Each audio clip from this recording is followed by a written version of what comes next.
Israel या तो cease fire करे या फिर अपना आधिपत्य खो दे। ये साफ साफ धमकी मिल चुकी है इजराइल को और इजराइल अमेरिका की टेंशन बढ़ गई है। नमस्कार, मैं ब्यूटी गिरी और आप देख रहे हैं नेशनल दस्तक। नसरुल्लाह हिजबुल्लाह का नेता, उसका चीफ अब सबसे बड़ा ताकतवर इंसान बन चुका है और उसने धमकी दी है। साफ साफ उसने बता दिया है कि उसका एकमात्र लक्ष्य अब रह गया है इजराइल पर कब्जा, इजराइल पर उसका आधिपत्य। और ये नेतन्याहू के लिए बहुत टेंशन की बात है, क्योंकि उसने साफ कर दिया है कि इजराइल या तो सीज फायर करे, ये युद्ध विराम करे, या फिर इजराइल से अपना आधिपत्य खोने को तैयार रहे, क्योंकि अब इजराइल पर हिजबुल्लाह का कब्जा होगा, नसरुल्लाह का कब्जा होगा। और ये अचानक से हिजबुल्लाह का नेता नसरुल्लाह इतना ताकतवर कैसे हो गया? तो आपको बता दें कि हिजबुल्लाह के साथ, नसरुल्लाह के साथ, हिजबुल्लाह का जो नेता है, सबसे बड़ा नेता नसरुल्लाह, उसके साथ 9 देश जो है और उसके संगठन उसके साथ खड़े हैं। आपको नाम बता दें कि 9 देश कौन कौन से हैं जो नसरुल्लाह के साथ खड़े हैं। उसमें है ईरान, सीरिया, लेबनान, इराक, रूस, चीन, उत्तर कोरिया और तुर्की।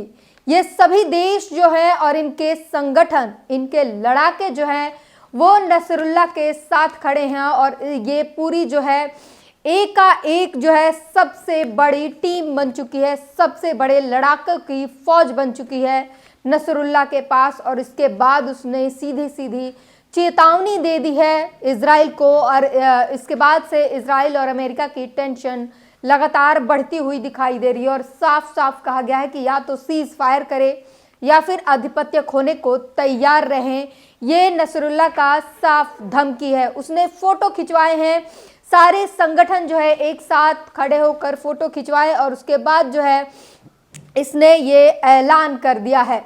ये ऐलान के पहले भी नसरुल्लाह लगातार जो है वीडियो और फोटो जारी कर करके ये बता रहा था, अपनी ताकत का अनुमान दे रहा था इजराइल को, लेकिन इजराइल समझने में नाकाम रहा। नसरुल्लाह के इशारे पर ही इजराइल में कई सारे हमले हुए, कितने सारे टैंक बर्बाद किए गए, एयरडोम खत्म कर दिए गए और तबाही मचा दी गई इजराइल में।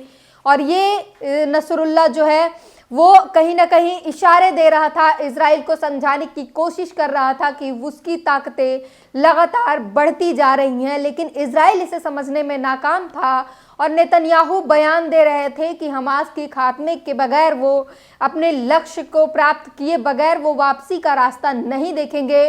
और अब जो है उनका बयान उनके सर पे जो है उन्हीं की मुसीबत बन के सामने आया है, क्योंकि अब नसरुल्लाह ने जो है वो बड़ी चेतावनी दे दी है। और उसके बाद से इजराइल और अमेरिका दोनों की टेंशन बढ़ गई है।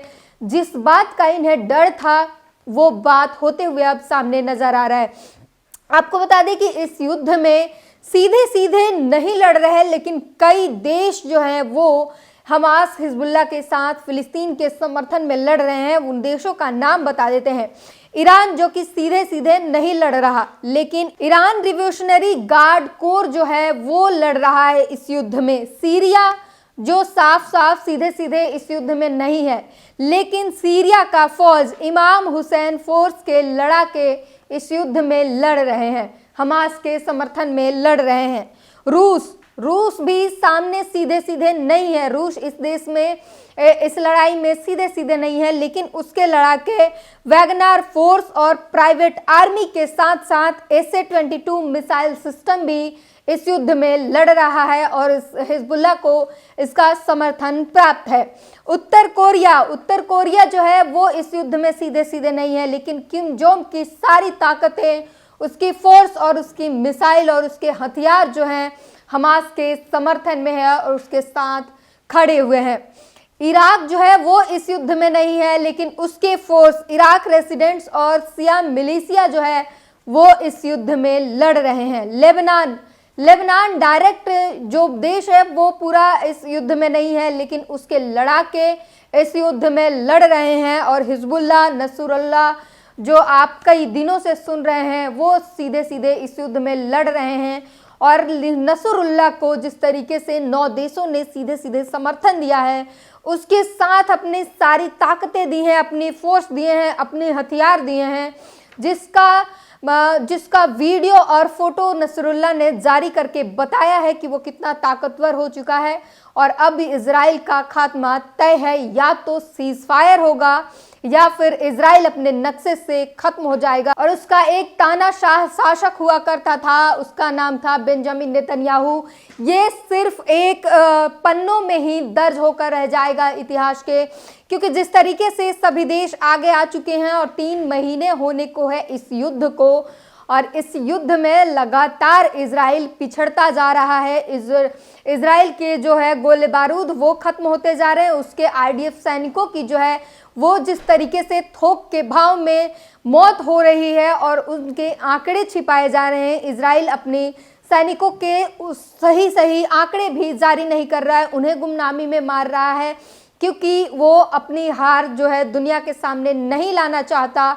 इसलिए वो इजराइल के सैनिक जो मारे जा रहे हैं युद्ध में, उनके आंकड़े नहीं बताता है, बल्कि वही हमास ने घात लगाकर इजराइल के लड़ाकों पर, इजराइल के फौज पर जिस तरीके से अटैक कर रहे हैं, और आसमानी जंग में जिस तरीके से हिजबुल्लाह इजराइल पर रॉकेट दाग रहा है और जिस तरीके से इजराइल की बर्बादी हो रही है, वो तस्वीरें सोशल मीडिया पर दिख रहे हैं और बता रही हैं कि इजराइल की हालिया हालात जो है वो क्या होते जा रहा है। इजराइल जो है पूरी तरीके से बर्बाद होते जा रहा है, लेकिन घमंड जो है नेतन्याहू की वो कम होने का नाम नहीं ले रहा है। आपको हमने पिछले वीडियो में बताया था कि ईरान ने किस तरीके से 24 घंटे के अंदर ही उसने अपने टॉप कमांडर का बदला ले लिया था। उसने कहा था कि इजराइल को इसका भुगतान करना पड़ेगा।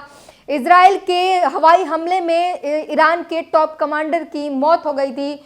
उसके बाद ईरान ने जो है लगातार इस बात को बताया था और चेताया था इजराइल को कि इसका खामियाजा इजराइल को भुगतना पड़ेगा, और 24 घंटे के अंदर अंदर ईरान ने उसका बदला ले लिया था। और अब ईरान जो है वो लगातार 9 का ब्लूप्रिंट बनाकर चल रहा है, और 9 ये युद्ध जो है वो यही है, 9 देश जो मिलकर लड़ रहे हैं इजराइल से। और रूस जो है, रूस का हम आपको पहले से बता रहे हैं कि रूस के अमेरिका के इंटरफेयर के कारण रूस और यूक्रेन का जो युद्ध रुका हुआ है, अब तक जो रूस जूझ रहा है युद्ध से, उसी का बदला जो है इजराइल के थ्रू अमेरिका से रूस लेना चाहता है। चीन इस युद्ध में हमास के साथ है, फिलिस्तीन के साथ है, और लेबनान, ईरान जैसे पूरे जो देश हैं वो लगातार हमास और फिलिस्तीन के नागरिकों के समर्थन में हैं, युद्ध लड़ रहे हैं। उनके लड़ाके जो हैं वो हमास के समर्थन में हैं, और फिलिस्तीनियों के लिए वो इजराइल से लगातार युद्ध लड़ रहे हैं। और ये युद्ध पर अब नसरुल्लाह ने साफ साफ बता दिया है कि या तो सीज फायर होगा या फिर इजराइल अपने नक्शे से खत्म होगा और इतिहास के पन्नों में दर्ज होकर रह जाएगा। और सबसे बड़ी बात यह है कि नसरुल्लाह आखिर इतना ताकतवर हुआ क्यों, कैसे हुआ, कौन है ये नसरुल्लाह? हिजबुल्लाह का सबसे बड़ा नेता नसरुल्लाह, और इस पर इतने देशों को भरोसा क्यों है?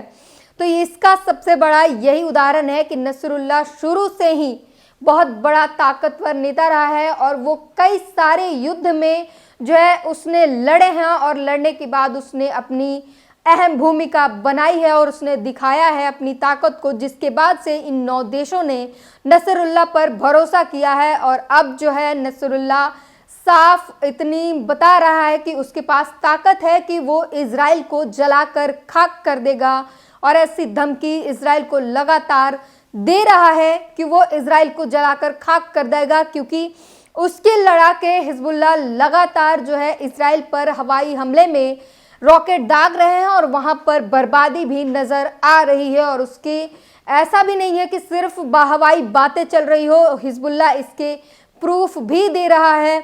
लगातार सोशल मीडिया पर इसके वीडियो और फोटोज जो है वो जारी करके बता रहा है कि उसका हमला कितना आक्रामक और विध्वंसक है, और वो लगातार बता रहा था। और इसके बाद अब जो है उसने नसरुल्लाह ने ये भी साफ कर दिया है कि वो इतनी ताकत रखता है कि इजराइल को जलाकर खाक कर दे और उसे मिट्टी में मिला दे। और इसके साथ ही उसने ये धमकी दी है, ये चेतावनी दी है और ऐलान कर दिया है कि या तो इजराइल सीज फायर करे या फिर अपना अस्तित्व खोने के लिए तैयार हो जाए। सोचिए वो तमाम इजरायली जो नागरिक हैं उनके वो कहाँ जाएंगे, वो जो अपने देश छोड़ के भाग रहे हैं, जो बॉर्डर सीमावर्ती क्षेत्र है उन्हें पहले ही खाली करा लिया था हिजबुल्लाह के डर से, और अब जो है पूरे इजराइल को ख़त्म कर देने की बात की जा रही है। लेकिन इसके बाद भी इजराइल के प्रधानमंत्री की सनक कम नहीं हो रही है और वो बयानबाजी में उलझे हुए हैं, लेकिन टेंशन जरूर उनकी बढ़ गई है। वहीं अलग अलग देशों में भी इजराइल के खिलाफ जो है प्रदर्शन हो रहे हैं, नारे लगाए जा रहे हैं। ईरान में नारे लगाए जा रहे हैं इजराइल के खिलाफ, नेतन्याहू के खिलाफ, और भारत में इजरायली दूतावास पर जो हमले हुए थे उसके बाद से इजरायली दूतावास ने जो है इजराइल की तरफ से इजरायली नागरिकों के लिए कई सारी एडवाइजरी जारी की गई थी, जिसमें बताया गया कि वो सोशल मीडिया पर अपनी कोई भी बात शेयर ना करे, सोशल मीडिया पर फोटोज अपलोड ना करे, भीड़ भाड़ वाली जगह पर जाने से बचें, भीड़ भाड़ में ना जाएं, और जाते हैं तो आम नागरिकों से अपनी पहचान बताने से बचें, जितना हो सके उतना कम बाहर निकलने की कोशिश करें, रेस्टोरेंट में ना जाएं, और तमाम उन भीड़ भाड़ वाली जगह पे, बाजार में, क्लब में, तमाम जगहों पर ना जाने की एडवाइजरी दी गई थी। ये इजराइल के लिए, लोगों के लिए है।